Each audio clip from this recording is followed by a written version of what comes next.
Sabe, Alexandre, a primeira vez que eu ouvi a Golden Dawn, assim, esse nome como um todo, eu nem não tinha a menor ideia do que era, de uma banda chamada Edguy, uma banda de power metal. Eu gosto muito de power metal e num dos álbuns, acho que o terceiro álbum deles, tinha esse nome. O Tobias Summit, que é o vocalista, idealizador da banda e tal, ele é bem dos balacobaco e tal. E beleza, achava que era só, sei lá, uma Aurora Dourada. Eu nunca fui pegar a letra para saber qual é que é, mas eu gostava muito da música como um todo. E aí passo o tempo, me deparo com esse nome. Então, Alexandre, o que que é a Golden Dawn? Boa. Bom, eu obviamente, né, essa explicação que a gente faz a palestra de apresentação da ordem, a gente fica umas 2 horas falando disso, mas obviamente aqui eu vou ser bem conciso, que a abertura do tema da chamada aqui do vídeo já meio que traduz um pouco desse ritmo, mas o que quem está nos ouvindo pode fazer um recorte muito justo é entender que num primeiro momento essa ordem ela vai ser a primeira manifestação didática da tradição esotérica ocidental, plasmado num sistema de graus baseados totalmente na árvore da vida, né? Então ela vai agregar fortemente um gnosticismo e alquimia na segunda ordem, enquanto que a magia, elementos de magia tanto natural quanto elementar, Eliphas Levi vai trazer a magia cerimonial, a magia pessoal, de autodesenvolvimento, né? Uma parte forte de artes plásticas que permite você construir os objetos, né? Então, ela vai trazer tudo isso como formação, né? E preparação com o objetivo de criar adeptos, ou seja, mestres, né? Lá na Golden Dawn não usa muito mestres, mas o termo seriam adeptos, que seriam especialistas em praticar o ocultismo, ou seja, a magia.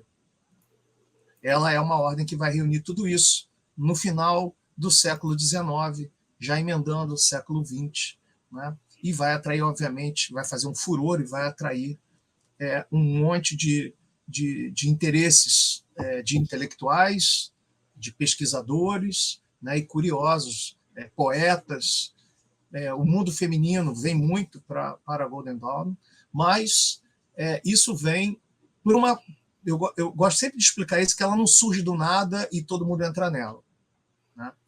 É importante notar que o momento da era vitoriana em que isso acontecia favoreceu a formação da Golden Dawn.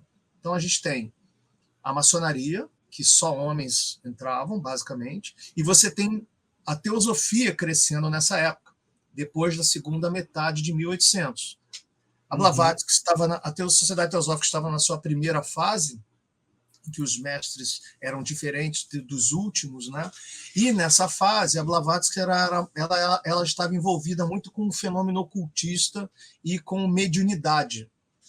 A teosofia buscava contatos mediúnicos. Só que a mediunidade que a Blavatsky se envolveu não foi a mediunidade de Kardec da França. Ela foi para os Estados Unidos pegar a mediunidade americana, que é mais poltergeist, mais aquelas batidas, aquela coisa diferente da doutrina que o Kardec vai desenvolver na França. Então, a Blavatsky ela vai ser uma dessas pessoas que vai para lá, passa um tempo lá para aprender esse contato com o mundo espiritual. Então, o que está acontecendo na Europa é obviamente o mesmo que acontecia na França, as mesas girantes, e todo mundo fazendo contato por conta própria com um monte de espíritos de pessoas que já haviam sido desencarnadas. É o fenômeno espírita acontecendo, mas não sob o viés do kardecismo. Era um espiritismo freestyle.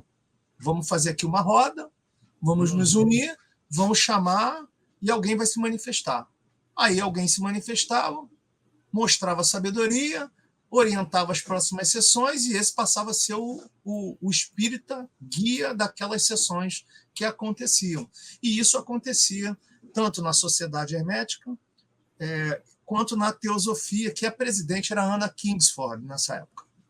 Mothers, MacGregor Mothers pertencia a esse grupo. teosofista também maçom, o William Wynne Westcott e o Woodford, que depois vão ser os fundadores da Golden Dawn. Então, o que vai acontecer? A Blavatsky resolve mudar, ela, através das cartas dos Mahatmas, ela muda o direcionamento de trabalho da teosofia. Então, ela perde o elemento de cabala cristã, que é o que atraía essas pessoas, e ela passa a ter orientações eminentemente orientais.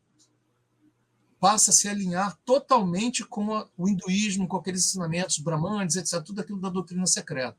E isso desagrada aqueles maçons que já eram das Societas Rosacrucianas e o pessoal da Anna Kingsford, que já estava todo entranhado no desenvolvimento de poderes, de capacidades através da cabala.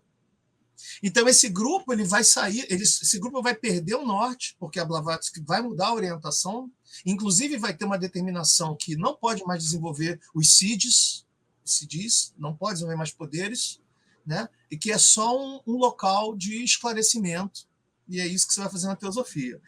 Os maçons estavam perdidos e a maioria entrou para a teosofia para buscar explicações para seus rituais, porque não houve exatamente uma transmissão honesta, sim, conscienciosa. Maçonaria é uma coisa que vai sendo criada através de trancos e barrancos e tropeços, e ninguém junta Lé com Cré, só no futuro alguém vai tentando explicar, mas certezas não há. Então os maçons entravam na teosofia, só que eles pensaram assim, a gente vai começar, a gente está na maçonaria, é uma tradição eminentemente ocidental, e a Blavatsky está trazendo tudo do oriental. Isso não bate com a gente. Houve um incômodo. A teosofia agora é uma coisa eminentemente oriental, e nós temos uma tradição iniciática no Ocidente. E aí é que vai dar força àquela busca dos Rosacruzes a fortalecer uma busca eminentemente europeia, ali, vindo pela Alemanha, né, que vai estar fortalecida através das Societas Rosacrucianas, que vai ser um meio de influência e busca das origens Rosacruzes. E dentro desse grupo, eles falaram assim, não dá para operar por alguma diretriz, e os maçons ali originais, os 3 primeiros, concordavam com isso, não dava para fazer isso sem as mulheres. Provavelmente uma orientação de alguém que orientava o trabalho deles, que é uma polêmica enorme sobre a Anne Sprengel, se ela existiu ou não existiu, mas o fato é que a Golden Dawn começou a funcionar na ordem externa, a segunda ordem só começou a ter rituais depois da virada do século, né, que o Mothers terminou os primeiros rituais, mas ela começou a operar no Masonic Hall. E uma das orientações que era dada era que os membros entrassem pelos fundos, porque eles operavam na mesma sala que operava a SRIA, a Sociedade Rosacruciana Young. Então, eles recomendavam que os membros entrassem pelos fundos, exatamente para os maçons do hall principal não vissem as mulheres entrando. Então, eles entravam escondidos pelos fundos do Masonic Hall, Masonic Londres, a grande loja unida da Inglaterra, lá mesmo, onde tem um monte de documentos da Golden Dawn que ficou pertencente ao museu.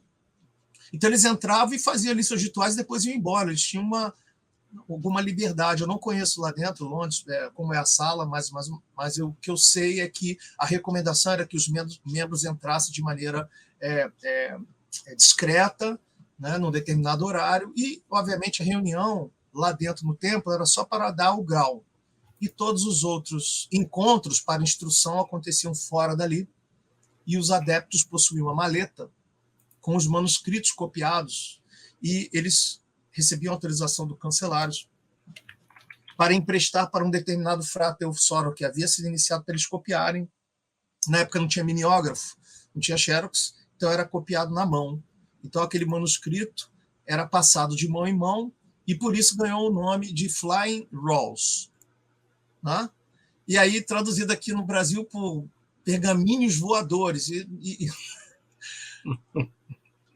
Não faz nenhum sentido isso em inglês. É voador porque ele passa de mão em mão, ele vem daqui e passa ali. A não ser que os pergaminhos voadores, né, seja uma paródia da Golden Dawn contra as cartas dos Mahatmas que realmente caíam de cima da mesa. Enquanto eles estavam ali, as cartas caíam, se materializavam. E aí os manuscritos da Golden Dawn é flying. Né?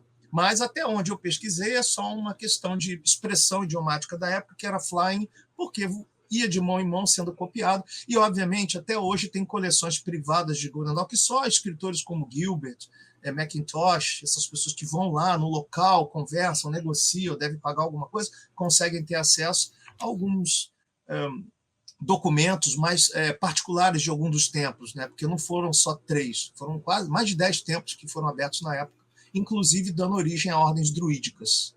Ordens druídicas foram criadas, isso mesmo, foram criadas a partir de autorizações de abrir templo da Golden Dawn. Aí o cara pegava o templo da Golden Dawn e manifestava, junto daquelas instruções, manifestações culturais druídicas. Até por causa do clã MacGregor.